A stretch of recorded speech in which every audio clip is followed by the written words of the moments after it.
Silipin natin yung kalapating maliit na may dinala sa atin. Sobrang liit nito. Kalapate. Siko. Ayun sila. Ayun napakaliit. Halos mauntog na. Doon sa kanyang kulungan. Halos mauntog na sila dito sa cage na pinaglalagyan nila. Ang tinatawag dyan US Carrier. Mga kasinggaw. Ayun sila. Isang pares. Dalawang pula. Grabe. Haba na lang. Giraffe. Patay ko.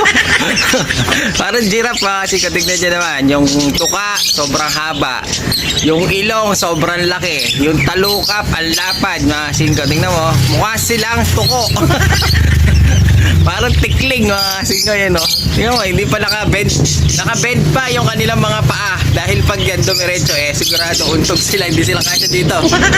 Tignan natin yung isang pares dito. Mga singko, ito medyo sakto lang ang laki nito Ayun, no? Kasi sobrang laki nito.